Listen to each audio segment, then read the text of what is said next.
دفاع وزارت کې څه وشول او پاکستان څه ویلي دي؟ درنو لیدونکو سلامونه او په خیر راغلی. د سول افغان یوټیوب چینل دغه ویډیو هم تر اخره وګورئ او په اخره کې کوم څه ویل لرئ نو بیا په کومنټ کې ولیکئ.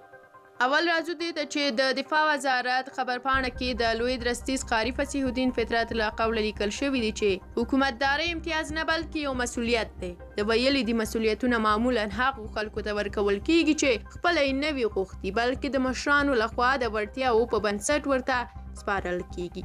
هغه ټینګار کړی دی چې په حکومت کې اطاعت شرعي مکلفیت دی نه مجبوري. نو ځکه د دغو ارزښتونو په نظر کې نیولو سره باید هڅه وشي چې ټولنې او خلکو ته د خدمت مصدر وګرځي.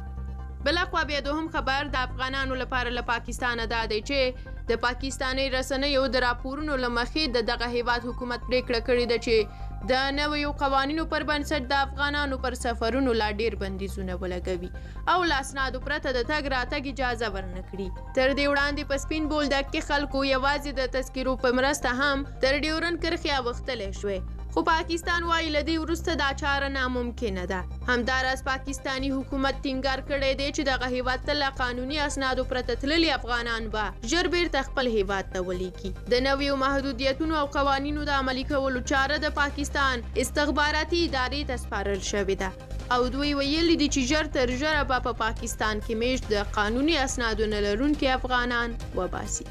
له تاسو ټولو ډیره مننه کوم چې ویډیو مو تر پایه ولیدله. تاسو د پاکستان د دغه ډول اقدام په اړه څه ویل لرئ؟ خپل نظریات مو په کومنټ کې لیکلی شئ. د سول افغان یوټیوب چینل د راتلونکو ویډیوګانو لپاره سبسکرایب تڼۍ کېکاږئ. تر بیا بلې ویډیو چې راځم ښه وخت ولرئ.